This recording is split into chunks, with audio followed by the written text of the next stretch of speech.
सुप्रभात.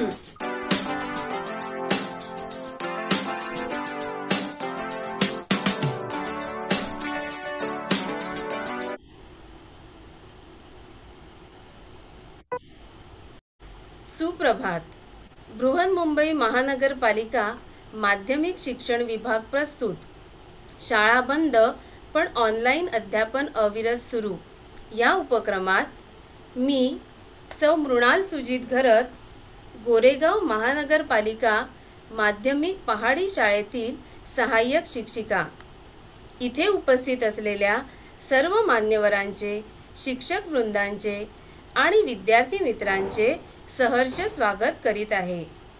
मुलांनो, आज आपण या उपक्रमात इयत्ता 9वीच्या पाठ्यपुस्तकातील 12वी कविता लोकशाहीर अण्णाभाऊ साठे लिखित महाराष्ट्रावरून टाक ओवाळून काया या कवितेचे थोडक्यात स्पष्टीकरण व स्वाध्याय याचा अभ्यास करणार आहोत.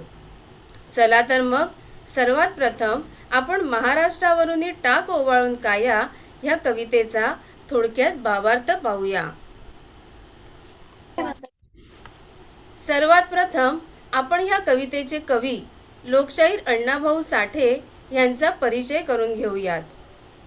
कवी तुकाराम भाऊराव साठे उर्फ अण्णाभाऊ साठे यांचा जन्म 1 ऑगस्ट 1920 रोजी सांगली जिल्ह्यात वाळवा तालुक्यात वाटेगाव या अतिशय लहानशा गावात झाला. लोकशाहीर अण्णाभाऊ साठे हे महाराष्ट्राला एक शाहीर म्हणून परिचित असले तरी कथा आणि कादंबरी हे साहित्य प्रकारही त्यांनी तेवढ्याच ताकदीने हाताळले आहेत. मराठी साहित्यातील लोकवाङ्मय, नाट्य, लोकनाट्य, कादंबरी, चित्रपट, पोवाडे, लावण्या, गवळण तसेच प्रवास वर्णन असे सर्वच प्रकार सशक्त आणि समृद्ध केले. तमाशा ह्या कलेला लोकनाट्याची प्रतिमा मिळवून देण्याचे श्रेय अण्णाभाऊ साठे यांना दिले जाते. पोवाडे, लावण्या, गीत आणि पद या काव्य प्रकाराचा त्यांनी सामान्य कष्टकरी जनतेत विचाराच्या प्रचारासाठी उपयोग केला. स्वातंत्र्यपूर्व व स्वातंत्र्यानंतर राजकीय प्रश्नाबाबत महाराष्ट्रात त्यांनी मोठी जागृती केली होती. त्यात संयुक्त महाराष्ट्र चळवळ, गोवा मुक्ती संग्राम या चळवळीमध्ये त्यांनी शाहिरीतून दिलेलं योगदान महत्त्वाचं आहे. आता आपण कवींनी लिहिलेल्या काही पुस्तकांवर नजर टाकूया, ज्यामध्ये तुम्हाला ही चित्र दिसत आहेत. त्यामध्ये तारा, आवडी, वैर, स्वप्न सुंदरी, कुरूप, वारणेचा वाघ, बरबाधा कंजारी, मंगला, चित्रा, खुळवाडी, निखारा, पाझर, फकीरा, कृष्णाकाठच्या कथा अशा प्रकारच्या अनेक पुस्तकाचं लेखन त्यांनी केलेलं आहे. बघा, कवींनी एकूण 13 लोकनाट्य, 3 नाटकं, 13 कथासंग्रह, 35 कादंबऱ्या, 1 शाहिरी पुस्तक, 15 पोवाडे, 1 प्रवास वर्णन आणि 7 चित्रपट कथा त्यांनी लिहिलेल्या आहेत. आणि यावरूनच त्यांचं साहित्यातलं योगदान आपल्या लक्षात आलेलंच असेल.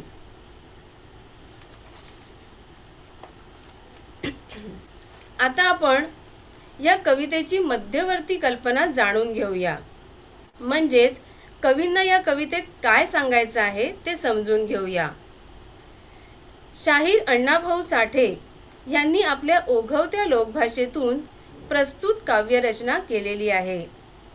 महाराष्ट्रावरील त्यांचं प्रेम शब्दाशब्दातून व्यक्त होते. संयुक्त महाराष्ट्राच्या चळवळीच्या वेळी महाराष्ट्राला जागृत करण्यासाठी अण्णाभाऊ साठे या लोकशाहिरांनी महाराष्ट्राची थोरवी सांगणारं हे गीत लिहिलेलं आहे. त्यांनी आपल्या ओघवत्या लोकभाषेतून महाराष्ट्राचा गौरव केला आहे.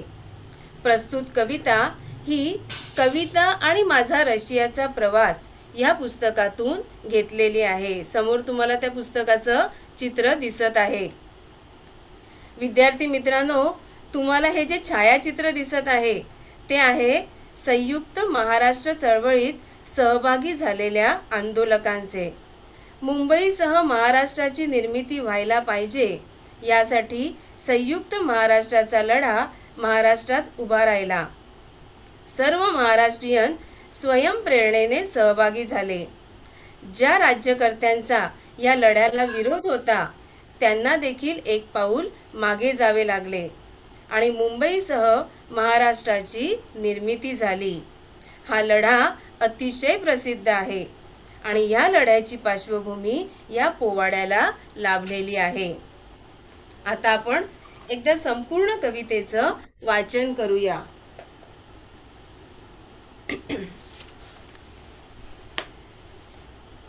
कविता 12वी, महाराष्ट्रावरून टाक ओवाळून काया। कवी आहेत अण्णाभाऊ साठे। कंबर बांधून ऊठ घाव झेलाया, महाराष्ट्रावरून टाक ओवाळून काया। महाराष्ट्र मंदिरापुढती पाजळे याशीची ज्योती, सुवर्णधरा खालती नील अंबर भरले वरती। गड पुढे पोवाडे गाती, भुषवी तिला महारथी। तो अरबी सागर लागे जयाचे पाया, महाराष्ट्रावरून टाक ओवाळून काया। ही मायभूमी धीरांची, शासनकर्त्या वीरांची। कामाची आणि श्रमाची, खुरप्याची आणि दोरीची। संतांची शाहिरांची, त्यागाच्या तलवारीची। स्मरून धुरंदर आता त्या शिवराया, महाराष्ट्रावरून टाक ओवाळून काया। पहा पर्व पातले आजचे, संयुक्त महाराष्ट्राचे। साकार स्वप्न करण्याचे, करी कंकण बांधून साचे। पर्वत उलथून यत्नाचे, सांधू या खंडकित्याचे। या सत्यास्तव मैदानी शिंग फुंकाया, महाराष्ट्रावरून टाक ओवाळून काया। धर ध्वजा करी ऐक्याची, मनीषाजी महाराष्ट्राची। पाऊले टाक हिमतीची, कणखर जणू पोलादाची। घे आण स्वातंत्र्याची, महाराष्ट्रास्तव लढण्याची। उपकार फेडूनी जन्मभूमीचे जाया, महाराष्ट्रावरून टाक ओवाळून काया। आता आपण ह्या कवितेचा भावार्थ समजून घेऊया। थोडक्यात स्पष्टीकरण मी इथे सांगणार आहे। विद्यार्थी मित्रांनो, ह्या पोवाड्यातून अण्णाभाऊ साठे यांनी आपल्या महाराष्ट्रीयनांना जे आव्हान केले आहे आणि महाराष्ट्राबद्दलचे जे प्रेम व्यक्त केले आहे ते आपल्या लक्षात येईल। या पोवाड्याची सुरुवात करताना शाहीर म्हणतात की कंबर बांधून ऊठ घाव झेलाया, महाराष्ट्रावरून टाक ओवाळून काया। बघा, इथे कंबर बांधणे म्हणजे दृढ निश्चय करणे आणि घाव झेलणे म्हणजे प्रहार सोसणे आणि काया ओवाळून टाकणे म्हणजे प्राणाचे बलिदान करणे। तर कवी म्हणतात, संयुक्त महाराष्ट्राच्या आंदोलनासाठी मराठी मनाला जागृत करताना शाहीर अण्णाभाऊ साठे म्हणतात की कंबर कसून तू तयार हो, दृढ निश्चय करून तू घाव झेलायला उठ। या प्रिय महाराष्ट्रासाठी तू तुझ्या प्राणाचं बलिदान कर। आपला महाराष्ट्र अखंड राहावा यासाठी तू तुझ्या प्राणाची पर्वा करू नकोस। पुढे कवी म्हणतात की महाराष्ट्र मंदिरापुढती पाजळे याशीची ज्योती, सुवर्णधरा खालती नील अंबर भरले वरती। गड पुढे पोवाडे गाती, भुषवी तिला महारथी। तो अरबी सागर लागे जयाचे पाया, महाराष्ट्रावरून टाक ओवाळून काया। सर्वात प्रथम आपण इथे काही कठीण शब्दाचे अर्थ बघूया। त्यात पाजळे म्हणजे जळते, सुवर्ण म्हणजे सोने, याशीची म्हणजे यशाची, धरा धरणी, नील निळे, अंबर आकाश, गड किल्ले, भूषवी म्हणजे भूषवतात, महारथी म्हणजे थोर देशभक्त, सागर म्हणजे समुद्र, जयाचे ज्याचे आणि पाया म्हणजे पायाला. मुलांनो, इथे महाराष्ट्राला मंदिराची उपमा दिलेली आहे आणि या महाराष्ट्र रूपी मंदिरापुढे यशाची ज्योत जळत आहे, म्हणजेच यज्ञाची ज्योत जळत आहे. आणि हा यज्ञ आहे संयुक्त महाराष्ट्र चळवळीचा आणि तो यज्ञ आपल्याला यशस्वी करायचा आहे. या यज्ञामध्ये जळत असणाऱ्या ज्योतीने आपल्याला संपूर्ण महाराष्ट्र प्रकाशमान करायचा आहे. आपली महाराष्ट्र भूमी ही सुवर्ण भूमी आहे. ही भूमी म्हणजे नररत्नांची खाण आहे. अनेक थोर व्यक्तींनी या भूमीत जन्म घेऊन तिला पवित्र केले आहे. अशी नररत्नांची खाण असलेली, कसदार अशी माती असलेली सोन्याची धरती खाली आणि वर निळे आकाश आहे. या महाराष्ट्राचे सर्व गड किल्ले महाराष्ट्राचे गौरवगीत गात आहेत. अनेक महारथींनी हा महाराष्ट्र घडवला आहे आणि त्याला पुढे नेलं आहे, मोठं केलं आहे. महाराष्ट्राच्या पश्चिमेला असणारा अरबी समुद्र तो सुद्धा जणू महाराष्ट्राच्या पायाला स्पर्श करून लीन म्हणजेच नतमस्तक झाला आहे. अशा या महाराष्ट्रासाठी पेटून उठण्याची हीच वेळ आहे.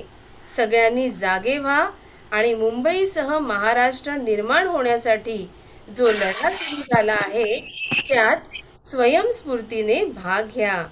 इथे प्रत्येक शब्दातून कवीने प्रत्येकाच्या हृदयाला साथ घातलेली आहे. शाहीर अण्णाभाऊ साठेंनी या लढ्यात भाग घेऊन प्रसंगी प्राणाचे बलिदान द्यावे लागले तरी मागे न फिरण्याचा संदेश दिला आहे. आणि विद्यार्थी मित्रांनो, खरोखरच या लढ्यासाठी 105 महाराष्ट्रीयनांनी आपल्या प्राणाचं बलिदान केलेलं होतं.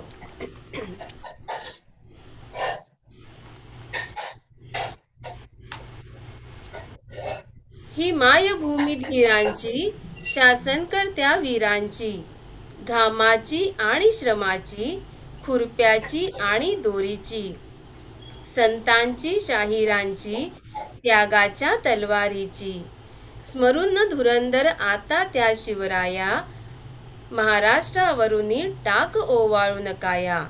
बघा, इथे मायभूमी म्हणजे मातृभूमी, धीरांची म्हणजे शूर धैर्यवंतांची, शासन करते म्हणजे राज्य करते, श्रम म्हणजे कष्ट आणि स्मरून म्हणजे आठवण करून, आणि धुरंदर म्हणजे तरबेज, आणि त्याग म्हणजे काय तर निस्वार्थीपणे सर्व सोडून देणे.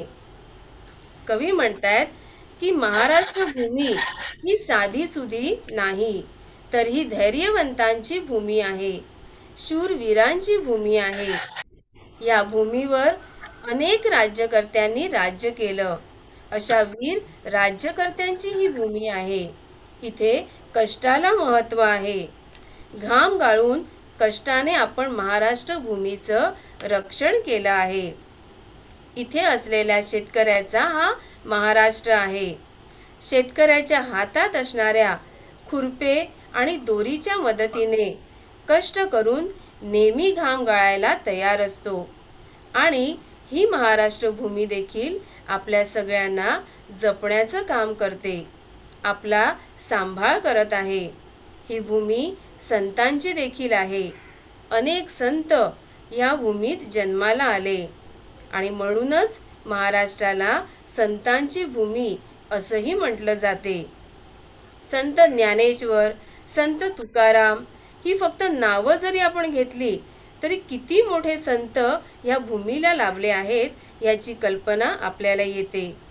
ही भूमी शाहिरांची आहे. इथे त्यागरूपी तलवार फिरवून राखलेली भूमी आपल्याला पाहायला मिळते. ज्या भूमीवर श्री छत्रपती शिवाजी महाराजांनी राज्य निर्माण केलं, त्या धुरंधर वीर शिवरायांचं कर्तृत्व आपल्याला इथे पाहायला मिळते। या भूमीतच आपला जन्म झाला हे खरं तर आपलं भाग्य आहे।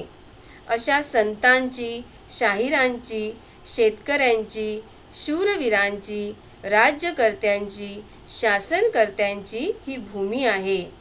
असा महाराष्ट्राचा जुना इतिहास आठवून आपल्याला संयुक्त महाराष्ट्राचा लढा जिंकण्यासाठी आपला प्राण त्या महाराष्ट्रावरून ओवाळून टाकण्यासाठी मागे पुढे पाहू नका असं आव्हान कवींनी इथे केलेलं आहे।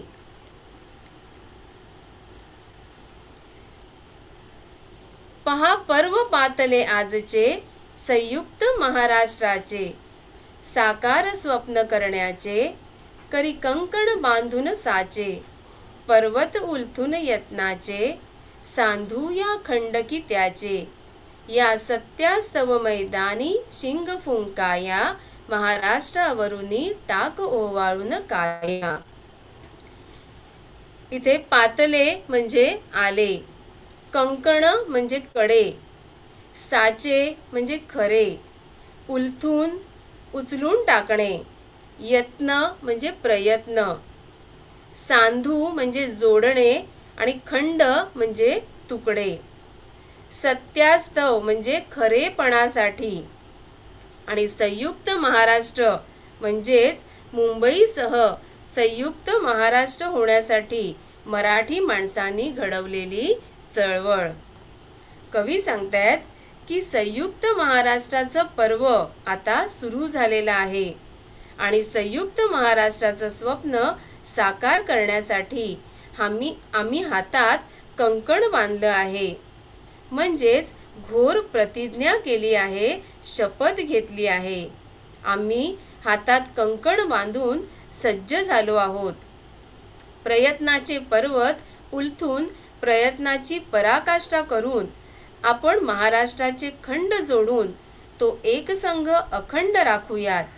हेच सत्य आहे की मुंबईसह महाराष्ट्र व्हायलाच पाहिजे। मुंबई आपली आहे आणि या मुंबईला आम्ही महाराष्ट्रापासून कधीच तोडणार नाही। या सत्यासाठी हा लढा उभारला आहे। या सत्यासाठी मैदानात संग्रामाला सुरुवात करण्यासाठी आता रणशिंग फुंकले आहे। आम्ही सगळ्यांनी या लढ्यामध्ये सहभागी व्हा आणि अशा या पवित्र महाराष्ट्रासाठी लढण्यासाठी तुम्ही सगळेजण आपले बलिदान द्यायला तयार व्हा। अशा प्रकारचं आव्हान इथे अण्णाभाऊ साठे करताना दिसत आहेत। बघा मुलांनो, त्यावेळी जरी कवींनी महाराष्ट्रवासियांना हे आव्हान केलेलं असलं तरी आज देखील आपल्याला ते प्रेरणादायी ठरू शकते। आपण देखील आपल्या महाराष्ट्रासाठी जे काही करता येऊ शकेल ते आपण केलं पाहिजे। काळ कोणताही असू देत, प्रत्येक काळातील व्यक्तींना ह्या पोवाड्यातून प्रेरणा मिळते आणि हेच या पोवाड्याचं खरं यश आहे।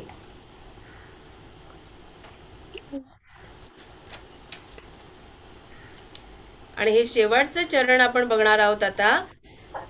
धर ध्वजा करी ऐक्याची, मनीषाजी महाराष्ट्राची, पाऊले टाक हिमतीची, कणखर जणू पोलादाची, घे आण स्वातंत्र्याची, महाराष्ट्रास्तव लढण्याची, उपकार फेडूनी जन्मभूमीचे जाया, महाराष्ट्रावरुनी टाक ओवाळून काया। इथे काही शब्द आलेले आहेत। ध्वज म्हणजे झेंडा, कर म्हणजे हात, ऐक्याची एकजुटीची, मनीषा इच्छा, हिम्मत म्हणजे धैर्य, कणखर मजबूत, पोलाद लोखंड आणि आण म्हणजे शपथ। प्रत्येक महाराष्ट्रीयनांनी ऐक्याचा म्हणजेच एकतेचा झेंडा हाती घेतला पाहिजे। आपण सगळ्या महाराष्ट्रीयन लोकांनी आपल्यातले सगळ्या प्रकारचे भेद विसरून ऐक्याचा झेंडा हातात घेतला पाहिजे। हिमतीने जिद्दीने पाऊल टाकण्यासाठी तयार असलं पाहिजे आणि आपल्या पावलात ताकद असली पाहिजे। जणू पोलादाची ताकद आपल्या पावलात यायला पाहिजे. आपण पुढे गेल्यानंतर आता मागे हटायचं नाही. हा जो लढा आहे तो आपल्याला यशस्वी करायचा आहे. महाराष्ट्रासाठी लढण्याची जी शपथ आहे ती प्रत्येकाने घेण्याची वेळ आली आहे. महाराष्ट्राचे हे स्वातंत्र्य अबाधित राखण्यासाठी आपण ही शपथ घ्यायलाच हवी. आपल्याला या महाराष्ट्राने भरभरून दिलेला आहे. या जन्मभूमीचं ऋण फेडण्याची ही वेळ आता आलेली आहे. आपण कृतज्ञतेने या महाराष्ट्रासाठी काहीतरी करूया आणि या महाराष्ट्र भूमीचं स्वातंत्र्य आपण कायम जपूया. अशा प्रकारचं आव्हान इथे कवींनी केलेलं आहे. आणि शेवटी पुन्हा ते आव्हान करतात की सर्व महाराष्ट्रीयांनी या लढ्यात सहभागी होऊया आणि प्रसंगी आपल्या प्राणाचं बलिदान देऊया, पण अखंड महाराष्ट्र आपण निर्माण करूया. अशा प्रकारचं आव्हान कवींनी इथे केलेलं आहे. बघा, एकदा संपूर्ण कवितेचा अर्थ मी अगदी थोडक्यात तुम्हाला इथे सांगते आहे की कवींनी म्हटलंय की महाराष्ट्र हे एक मंदिर आहे आणि ह्या मंदिरात यशाची ज्योत जळत आहे. महाराष्ट्राची धरती ही सोने पिकवणारी आहे. त्यामध्ये नररत्नांची खाण आहे आणि वर निळ्या आकाशाची छाया आहे. गड किल्ले महाराष्ट्र भूमीचे पोवाडे गातात. रथी महारथींनी तिला भूषवले आहे. अनेक संत या महाराष्ट्रात होऊन गेले आहेत. अरबी समुद्र महाराष्ट्राच्या चरणाशी लीन झाला आहे. महाराष्ट्र हा धैर्यवंत शासनकर्ते, साधू संतांचा, शाहिरांचा, कष्टकरी शेतकरी यांच्या त्यागाचा, सामर्थ्याचा व धुरंधर शिवरायांचा आहे. या प्रिय महाराष्ट्रासाठी छातीवर घाव झेलायला व त्यावर आपले प्राणाचे बलिदान करायला, काया ओवाळून टाकायला तयार हो, अशी आर्त हाक शाहीर आपल्याला या महाराष्ट्रावरूनही टाक ओवाळून काया या कवितेत करताना दिसत आहेत.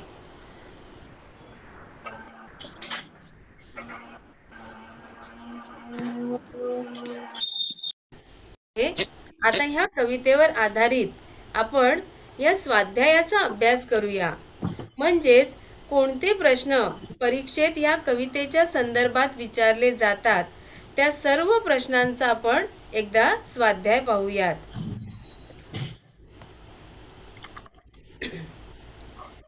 प्रश्न पहिला आहे वैशिष्ट्ये लिहा. प्रश्न आहे महाराष्ट्राची सांस्कृतिक वैशिष्ट्ये आणि त्याचं उत्तर आहे यशाची ज्योत पाजळत ठेवणारे मंदिर, सोन्याची धरती खाली आणि वर निळे आकाश, महारथींनी भूषवलेले किल्ले जिचे पोवाडे गातात आणि अरबी समुद्र तिचे चरण धुतो. ही काय आहेत महाराष्ट्राची सांस्कृतिक वैशिष्ट्ये. मुलांनो, तुमच्या एक गोष्ट इथे लक्षात आली असेल की आपण कवितेचं जे पहिलं चरण आत्ताच पाहिलं त्या चरणामध्ये संपूर्ण महाराष्ट्राची ही सांस्कृतिक वैशिष्ट्य आपण अभ्यासली आहेत. म्हणजे पहिल्या चरणामध्ये ह्याचं उत्तर आपल्याला दिसून येते. आणि दुसरा प्रश्न आहे कवितेत आलेली महाराष्ट्र भूमीतील व्यक्ती वैशिष्ट्ये. धैर्यवंत शासनकर्ते वीर, श्रम करणारे शेतकरी, संत व शाहीर, धुरंधर श्री छत्रपती शिवराय. आणि इथे सुद्धा तुमच्या एक गोष्ट लक्षात आली असेल की आपण जे कवितेचं दुसरं चरण पाहिलेलं आहे त्या संपूर्ण दुसऱ्या चरणामध्ये ही महाराष्ट्र भूमीतील व्यक्ती वैशिष्ट्य आलेली आहेत.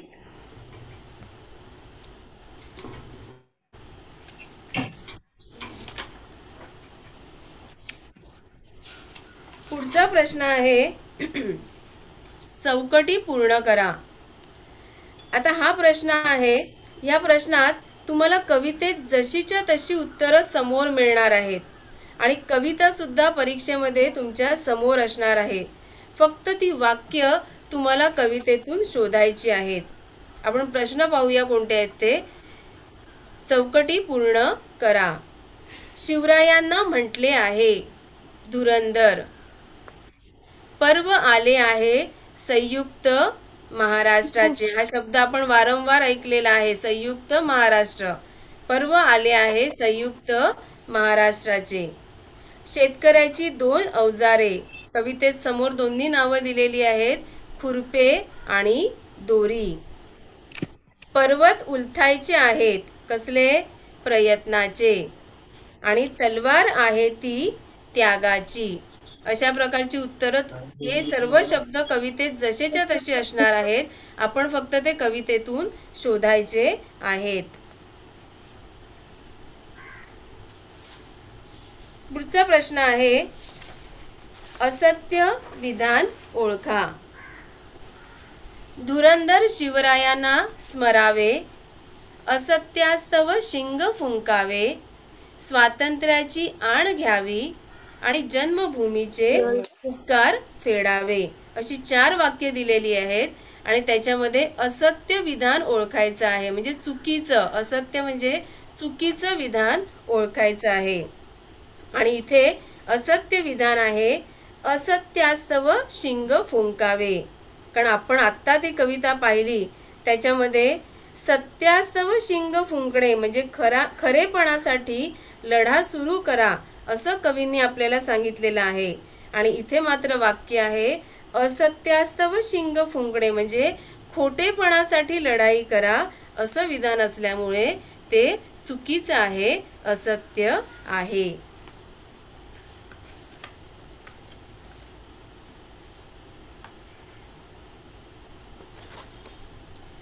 आता हे 2 मोठे प्रश्न आपण पाहणार आहोत. कवितेतून व्यक्त झालेली महाराष्ट्राबद्दलची कृतज्ञता हा विचार स्पष्ट करा. उत्तर आहे महाराष्ट्र हे मंदिर आहे. त्याच्या पुढे यशाची ज्योती जळत आहे. महाराष्ट्राची धरती सोने पिकवणारी आहे आणि वर निळ्या आकाशाची छाया आहे. गड किल्ले महाराष्ट्र भूमीचे पोवाडे गातात. रथी महारथी यांनी तिला भूषवले आहे. अरबी समुद्र तिच्या चरणाशी लीन आहे. महाराष्ट्र हा धैर्यवंत शासनकर्त्यांचा, साधू संतांचा, शाहिरांचा, कष्टकरी शेतकऱ्यांचा, त्यागाच्या सामर्थ्याचा व धुरंधर शिवरायांचा आहे. या प्रिय महाराष्ट्रासाठी छातीवर घाव झेलायला व त्यावर प्राणाचे बलिदान करायला मी तयार आहे. अशा प्रकारची कवितेतून महाराष्ट्राबद्दलची कृतज्ञता व्यक्त झालेली आहे. आणि दुसरा प्रश्न आहे महाराष्ट्राची बलस्थाने तुमच्या शब्दात लिहा. त्याचं उत्तर आहे महाराष्ट्र रूपी मंदिरात यशाची ज्योत अखंड पाजळत आहे. निळ्या आकाशाच्या छायेखाली महाराष्ट्र ही सोने पिकवणारी धरती आहे. तिच्या कर्तृत्वाचे पोवाडे गड किल्ले गातात. शूर पराक्रमी योद्ध्यांनी या भूमीला वैभव प्राप्त करून दिले आहे. ही भूमी धैर्यवान शासनकर्त्यांची, कष्टकऱ्यांची, शाहिरांची, संतांची आहे. अरबी समुद्र महाराष्ट्र भूमीच्या चरणाशी लीन आहे. श्री छत्रपती शिवरायांच्या प्रेरणेने उज्ज्वल झालेला हा महाराष्ट्र आहे. ही महाराष्ट्राची बलस्थाने आहेत. या दोन्ही प्रश्नांचं उत्तराचं जर विद्यार्थ्यांना तुम्ही नीट निरीक्षण केलं तर तुमच्या लक्षात येईल की दोन्ही उत्तरामध्ये बरीच वाक्य ही सारखीच आलेली आहेत. म्हणजेच काही ठराविक वाक्य जर तुम्ही लक्षात ठेवली किंवा ती पाठ केली तर कोणत्याही प्रश्नाचं उत्तर तुम्ही तुमच्या मनाने सुद्धा लिहू शकतात.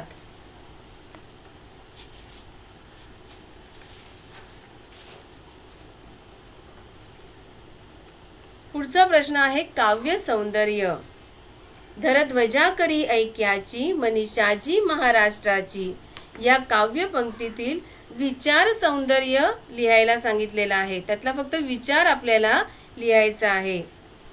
मुंबईसह संयुक्त महाराष्ट्राची चळवळ सुरू झाली तेव्हा त्याला काही जणांनी विरोध दर्शवला. खूप चर्चा झाली, परंतु मराठी मनाने संयुक्त महाराष्ट्र साकार करण्याचा ध्यास घेतला होता. निष्ठेने हे कार्य मराठी माणसे करत होती. त्यांच्या एकजुटीत फूट पडू नये म्हणून शाहीर म्हणतात की ऐक्याचा हा झेंडा हातात घ्या. अशीच अवघ्या महाराष्ट्राची मनोकामना आहे, ती पूर्ण करण्यात कटिबद्ध होऊया. म्हणजे त्या वाक्यातला फक्त विचार आपल्याला सांगायचा आहे. कवितेतून व्यक्त होणाऱ्या रसाचे तुमच्या शब्दात सोदाहरण वर्णन करा. या कवितेत जागोजागी वीर रसाची प्रचिती येते. मराठी मन आंदोलनासाठी तयार करण्याकरता कवींनी वीर रसाचा वापर केलेला आहे. कंबर बांधून उठ घाव झेलाया, महाराष्ट्रावरून टाक ओवाळून काया. या पहिल्या 2 ओळीत शाहिरांनी मर्द मराठी मनाला प्राणाचे बलिदान करण्याचे आणि मर्दानकीचे आव्हान केले आहे. शिवरायांच्या कर्तृत्वाची ग्वाही दिली आहे. करी कंकण बांधून साचे, पर्वत उलटून यत्नाचे, धरध्वजा करी ऐक्याची, पाऊले टाक हिमतीची, घे आण स्वातंत्र्याची. अशा प्रकारच्या ओळीमधून वीर रस भरला आहे. मराठी मन पेटून उठेल अशा प्रकारे ही कविता वीर रसाने ओतप्रोत भरली आहे.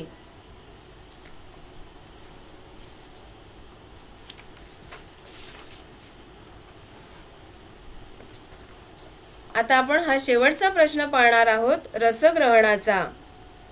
या कवितेच्या संदर्भात रसग्रहणाचा प्रश्न जो येतो, हा प्रश्न असतो 4 गुणांसाठी. आणि ह्याच्यामध्ये जरी एकूण 9 प्रश्न विचारलेले असले तरी 1 गुणाचे 2 आणि 2 गुणाचा 1 असे 3च प्रश्न आपल्याला सोडवायचे असतात.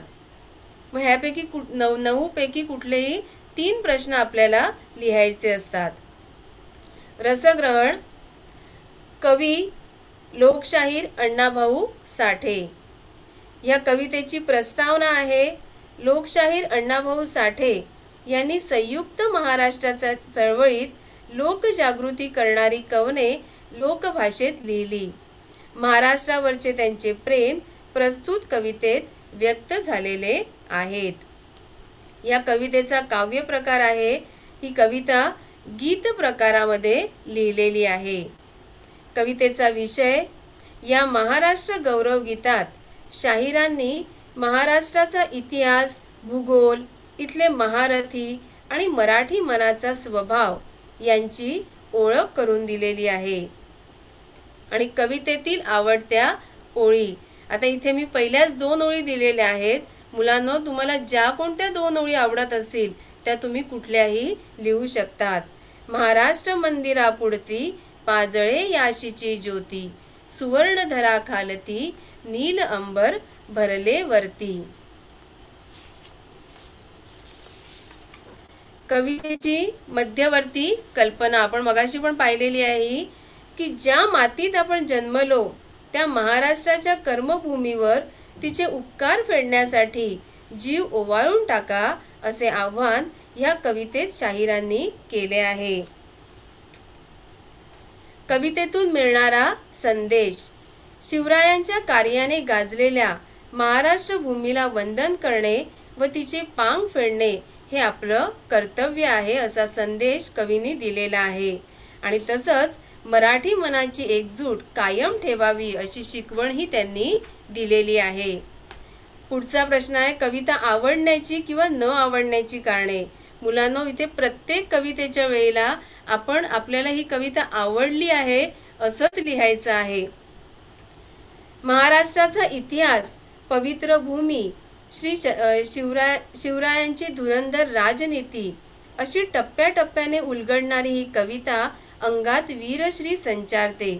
तसेच महाराष्ट्र भूमीचे सुंदर वर्णन असलेली ही कविता मला फार आवडली आहे.